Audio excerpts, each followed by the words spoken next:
Hey friends, welcome to another edition of Big Al's Rockin' Podcast. In this episode, I have author Daniel Bukszpan back for his, I think maybe third visit to this show. I'm not Yeah. sure.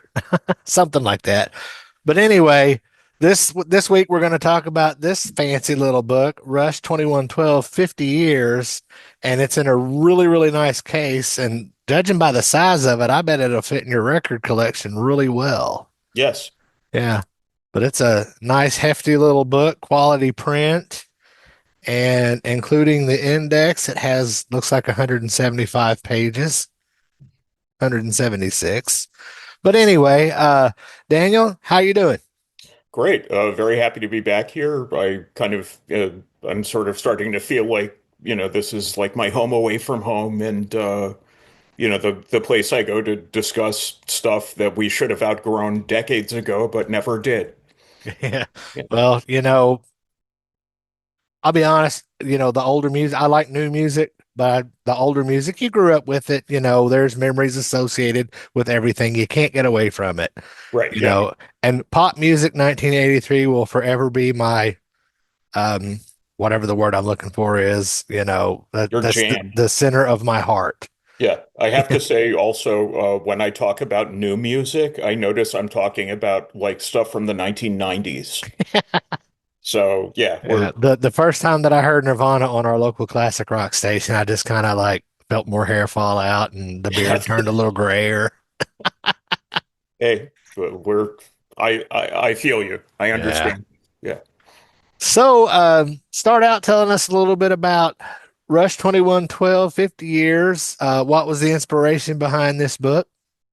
The publisher Quarto actually asked me to do it. Okay. Because I did Rush at 50 in 2024.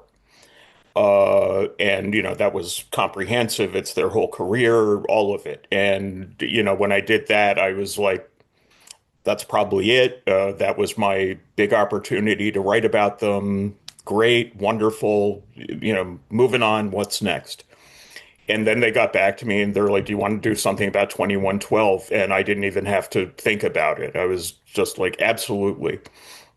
And one of the things I was really happy about was I think most of the time, if there's going to be a book dedicated to one Rush album, it's going to be Moving Pictures. And I would have been perfectly happy. Oh, I actually sent 33 and a third, who you might have heard of, a proposal for a book about moving pictures, which they didn't even respond to. But anyway, I was really happy that this is like not, this was a little different, and it was an opportunity to explore something uh, that I mean, Moving Pictures is their highest selling album and will always be like, the Rush album, the top of the mountain. But I mean, I could say that about, 10 of their albums. I just love them. And 2112 really was a very important album for me personally. And just there's so much depth to it and there is so much there. And again, that's not to say that's not the case with their other albums, but with that one in particular, there's so much going on, not just musically, but I mean, what's going on with the story of the band and what happened to them afterwards, after it came out, and all of that. It's just this incredibly fertile moment in the band's history. And to me, that was really interesting. And just, the way it's split up is it's in three sections. And the first one is like kind of leading up to 2112. Then second section is analysis of the album. And the third and final section is kind of the aftermath, what happened afterwards. And, there are not a lot of albums you could do that with, where there's like a really interesting story leading up to it. The album itself, there's a lot to say about, and a lot to say about its impact afterwards. That was really great to be able to really go deep into all that stuff. So I was really happy to be asked. Well, you kind of hit on my next question. I'm getting good at this, so it's like Yeah, we gotta get them. not your first rodeo. Well, no, it's not. Yeah, okay, but it's okay. So you said there's three sections in the book, and you kind of gave a little bit of an overview. Can you go a little bit more in depth about each section? Oh yeah. Well, one thing I did not get to do with Rush at 50, because it starts in 1974, was I didn't get to talk about really the band's formation and like basically the first 6 years uh, before the debut came out. So I got to talk about all of that. I got to talk about Terry Brown, their producer. Sorry, their co-producer. I just, just everything that was important that led to it. I got to talk about the three albums leading up to it. I got to talk about how Mercury, the label, what their attitude was towards them at the time. Because there was a lot. It was a very busy period for the band. And also one where they were kind of feeling like this one better sell or or we may have problems. Then, just to talk about the album itself, we did I had a music professor come in and, talk about, that first opening suite and in what ways does it conform to, classical music forms and all that sort of thing.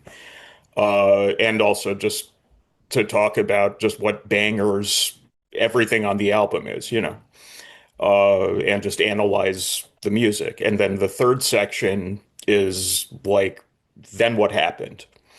That album really made an impact, and it really that was a big moment for them, and it was very determinative of the rest of their future. And so, yeah, I mean, that's in a way, it kind of is the story from like 1968 to 1978, maybe, and how this album was really a linchpin moment in all of that. So, Right on. You said Quarto approached you to put this book together. When did mhm. they approach you, and how long did it take for the book to get finished? Oh, they approached me by sending me an email called Rush Redo, like Redux. And the body of the email was like, "Do you want to write a book about 2112?" And I was like, "Yes." Like literally the least interesting story imaginable. It did not take me that long, actually, in part because I had interviewed a bunch of people in Rush's orbit for Rush at 50, and they were, so they knew me already and were willing to give interviews, and that shaved off quite a bit of time. Uh, but I had to kind of hit a pretty aggressive deadline for it because I had another book to do right after that. So this one, I would say altogether with coordinating everything took probably about 6 months to write. But there's also pre-production and post-production and all that. But I mean, in terms of me just sitting at this desk typing, it was like probably about 6 months. That's pretty good turnaround. Oh, I have to thank my days in journalism for that because I mean that was a while ago now. But it was like, they would run up to your desk and be like, "Dan, a plane crashed in Germany 10 minutes ago. Call up the German Aviation Authority and find out how they screen their pilots for mental health issues. We need it in half an hour." And you're just like, okay. And you just get it out there. And then that just was good training for me of like, don't overthink it. Just get it on the paper. Uh, Tweeze it later, obviously, to make it all read nicely and everything. But don't sit there wool gathering about what it's going to be. Just go. And by doing that, it's like really in the process of doing it that the it sort of reveals to you, the writer, what it's going to be. Neil Peart even said himself, inspiration exists, but it must find us working. And so for me, the process is really about, you know what, just start working. and it'll come. And that's really been exactly the story with all the work I've done for Quarto now, where it's like just get to it, and it just seems to flow. It helps also that I've had a lot of things to say about Rush and all the other bands that I've written about for my entire life. And I'm very strongly opinionated and all that. So it's all going to come out anyway. So all it is just sort of like, redirecting the fire hose of stuff away from my wife and family. And get all the like, did you know Neil Peart used to correct people's spelling in letters? But move it away from them and towards the book, and we're good. And I can get something out pretty quickly. Very cool. Did you come across anything that surprised you when you were working on this book? I did a little bit of digging. I spoke to Donna Halper, the mighty, fantastic Donna Halper, who is credited with discovering the band and who was also working at Mercury when they were doing 2112. And the lore of this album suggests that like they weren't selling records, and if they did not get like a hit out of the box with this record, the label was going to drop them, which is kind of true. But like it really kind of turned into this sort of like David and Goliath story where like, Mercury is evil and they're trying to stop Rush from expressing themselves. And she really set me straight that it's like, no, there were a lot of people there who were really trying to help and really wanted to do right by the band and really understood them. Cliff Bernstein, who manages Metallica, was at Mercury at the time, and he loved them, and he loved 2112, and he had just complete confidence in them. And there were people like that at the label. And I was glad I had an opportunity to like put some of their names in the book because they should be remembered, 50 years later for trying to help. And that wasn't so much like a huge surprise as just that I was happy to have the opportunity to learn that and to be able to like set the record straight a little bit. Uh, but it's a lot of things over the years can turn into lore. And it's always good to kind of go back and, ask like, yeah, but is the lore accurate? Is that really what happened? And usually it's partially true. And I'm always interested in like, yeah, but what else? What else happened? So that was great, and I was very happy to have the opportunity to do that. That was probably one of the bigger revelations while I was doing it. Cool. Um, is there anything about this book that we haven't talked about that you'd like to bring up?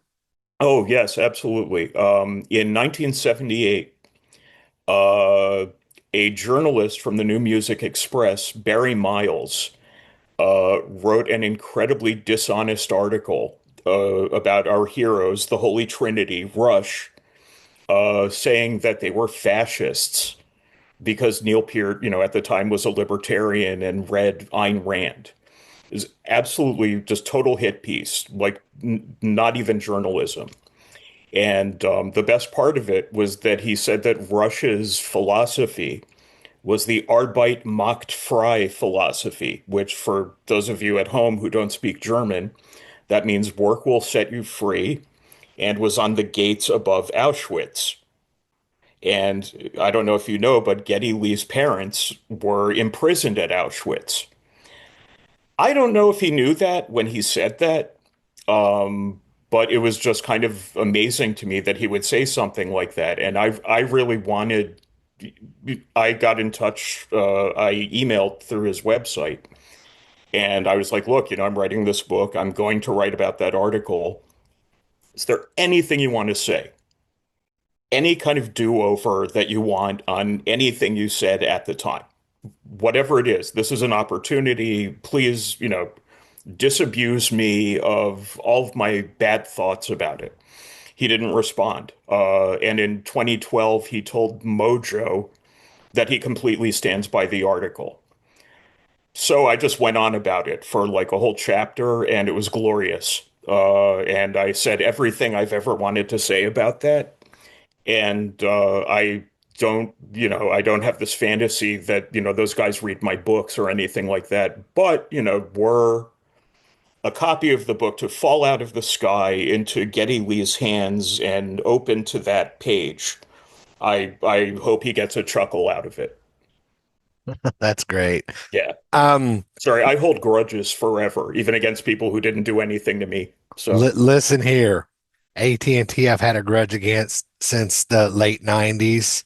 I have a grudge against one of our local cable companies, mhm. you know, and Yeah, they deserve it. Yeah. right. Well, I felt bad because this one kid come up to knock on the door and I saw the logo on his shirt and I was like, I'm going to stop you right there. I hold grudges. He's like, can I ask about it? So I'm like, I told him the whole story and he's like, all right, I'll see you later. Yeah. Yeah, yeah. No, I mean the representatives of AT&T are not to blame, Right. obviously, for the Right. decisions of the higher ups, but if you're going to wear I mean, there are some risks involved in, wearing the indicia that you're, Right. related to those people. But I mean, I was polite to the guy, but I was like, Yeah, I got a story for you. yeah. He's Mhm. like, I don't blame you. I'd be mad Yeah. too. Yeah. Okay. Mention some of the other titles that you've done. Oh, well, I mean, just for Quarto, I did Ozzy at 75, Rush at 50, like I said, Iron Maiden at 50, which we discussed just a few months ago. I think Rush at 50 was the only one we didn't uh, do an interview for. Correct. But yeah, those are the four that are out right now. But I have a book about the big four, Metallica, Anthrax, Slayer, and Megadeth, coming out in November. Which yes, that was exactly my feelings about it. And then I have another as yet unannounced secret project coming soon in 2027. I cannot give the title yet, but since I believe you're probably around my age, it will amuse you to know that when I told my wife about it, I said, it's coming out in 1997. Yeah, I'm sure you sometimes have those kinds of experiences too. But I, yeah, and I, I'm still talking to Quarto about stuff we could do after that. Honestly, it's really just how long can I stay married to these guys and keep doing these books?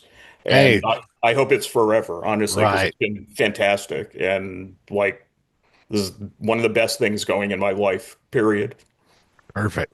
All Yeah. right. Where can my listeners and my followers find your books online? It's all on Amazon, of course, like everything else, including our healthcare. And you can find me at notoriousbuk.com. I'm on Instagram, I'm on Facebook. Uh, yeah, and those are the main platforms. But I mean, the book is everywhere. It's at Barnes and Noble. You know, wherever fine books are sold. And this publishes on March the 10th. Yes. All right. Uh, Oh yeah, and I would like to say also when we were doing it and targeting that release date, we had no idea these guys were going to get back together. And that is just a really lucky coincidence that that's going on while this is happening also. That was not planned in any way, shape, or form. It's divine intervention. It was, I think it was. Yeah, oh, like I see what you did there. Okay. Slayer. Yeah, okay. Yeah. All right. Well, Daniel, I thank you for your time and I will talk to you again Yeah. soon. Thank you for having me back. I appreciate it. Thanks for listening to Big Al's Rockin' Podcast. If you haven't done so already, please be sure to subscribe on your preferred podcast outlet. Visit BigAlRocks.com to find past episodes, on demand links to my radio show, links to my social media, and other Big Al shenanigans. Most importantly, please like and share this episode. Peace out.